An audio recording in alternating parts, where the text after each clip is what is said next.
the second thing I noticed is this idea of, we talked about the patriarchy, the male patriarchy essentially, but I think there's also a little bit of the female patriarchy going on in the show, and complicity therein, in the sense of Mm, how, so for example, at least in the first season especially, obviously season two is a little different with Miss Cobell, but both Helena and Miss Cobell, I think, demonstrate how women often uphold the patriarchy, sometimes even against their own interests. So, as an example, Helena clearly is empowering Lumen's oppressive practices, even though she knows herself she's suffering under that.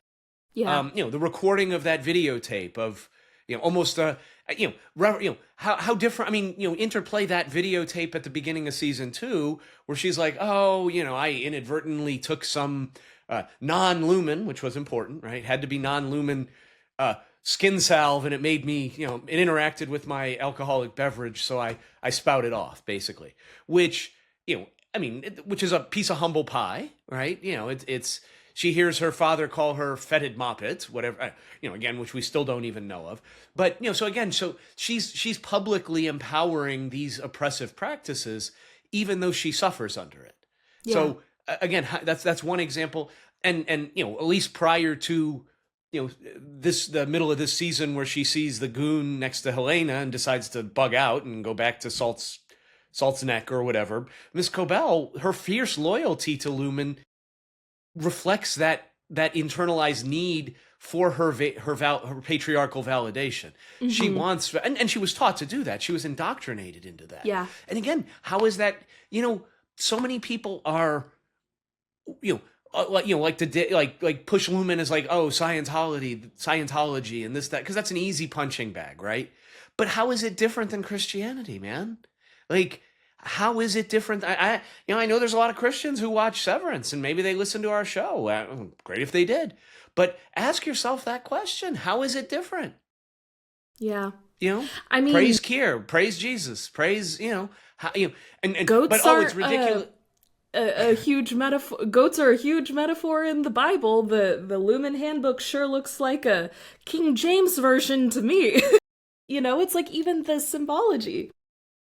Exactly. So those are, I noticed that, and I'm just curious your take, and maybe if you noticed other characters as well, that sort of, so we have this sort of, okay, the male hierarchy, the male patriarchy, but, and this is something I've noticed, like, even, I don't really tend to watch, um, shows, I don't want to call them reality shows. I don't know what you would call them, but sort of the, I know there's one show where, of a Mormon family, or an offshoot of Mormon family, that has like 5 wives or whatever the case is, and sort of shows their daily life and what it's like. I'm not typically a fan of those shows. They generally move too slow for my brain. But I have seen episodes, and one thing that comes up for me with respect to female patriarchy is inevitably there's a female patriarchy as well in that family. Like, no, it's not a commune, I mean, that I've ever noticed. And again, I'm not, if I'm wrong, readers, please point out a show where maybe, it's different, but there's always a hierarchy. And often the female patriarchy is every bit as rigid as the male hierarchy. Yeah. I might argue. I don't know. Thoughts there, and I said a mouthful, so No, hopefully you had time to process. But yes, absolutely. I think that there's some really important stuff in there because I think it's really easy when we're doing this work, at least as a woman, to point fingers at men, right? It's really, really easy. And for good reason, because, straight white men throughout history kind of have taken on the role of oppressor and like settler, colonial, all of that good stuff. But I think it's important to be aware of the role that we all play in this narrative, that there are pieces of the puzzle that we kind of fulfill. And even in like radical I'm gonna forget the word, but like essentially to the point of like man hating feminism, like that exists, and I understand how you get there. It is still upholding the very evil that you are condemning, right? And so I think it's really hard with this trying to undo what we don't like. It's you have to get really clear about what it is that you're condemning. Are you condemning how men have treated women? Or are you condemning any life being upheld above any other? And how can we move forward? Like, what is true restructuring, right? And I think for a really long time, I had this belief that, maybe burning it all to the ground is the only way that we can rebuild. Like, you kind of have to start from a blank slate. But the older I get, and maybe this will continue to change, I hope it continues to evolve, certainly. But the older I get, the more I'm like, if you burn it all to the ground, history will repeat itself. We have to learn from our mistakes and move forward with something different. It's kind of like you can't fight fire with fire. And I do think that Cobell is such a fascinating case study of this. And we get the I forget who says it, but it's like she was raised by Lumen, right? She was literally raised by a patriarchal corporation. And to see a woman who is so in her own power, but only within the framework that she was taught, is this really weird tension.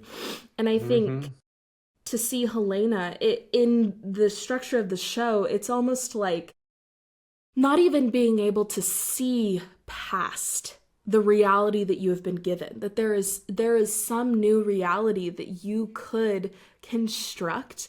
It makes me have a lot of sympathy for these women, because it is kind of like there's no way Helena could imagine having any sort of control, any sort of power, any sort of autonomy outside of her family. Because if she defects, if she abdicates, for lack of a better term, she's a social outcast. She's a cultural outcast. She could not be amongst people without that being like a target on her back and a stamp on her forehead. That I am an Egan who chose not to be an Egan. That would become her narrative, that is still defined by Lumen, that is still defined by the things she doesn't want to be a part of.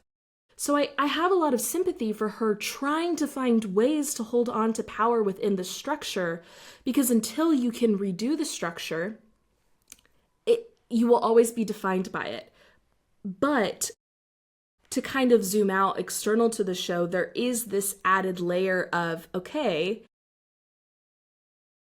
at what point, like, is playing the game just perpetuating the game? And does Helena have a responsibility to kind of say, like, look, yeah, I am the next CEO. Dad, you're gonna die. Kind of do some sort of coup and start to remake Lumen in a better image that isn't Kier's image. I don't know. Yeah, so I think it's really complicated and difficult. And for practical application, I would just urge any women that feel this tension, I feel this tension, to notice the areas where masculinity shows up for you and what that triggers within you. Does a man showing vulnerability or traits that are typically considered feminine turn you off? Does a man showing traditional masculine traits feel really exciting to you and like, oh, well, that's a real man? And sure, some of this may be biological, but think about the ways that we are also contributing to the system and the work that we need to do to continue to make a safe space for men to be allies. Yeah, I think that's such a great point. I mean, just from my own personal perspective, it's yet not 100% clear to me where where I play. Like what spaces are sacred spaces that I shouldn't that I don't need to be into, or that it's not welcome. It might be harmful for me to be in, and what spaces are good spaces, safe spaces, brave spaces. Because I don't I've tried to, the term safe space has been talked about a lot, right? It's a safe space. And I don't know if there ever is such thing as a safe space, but what there is a brave space.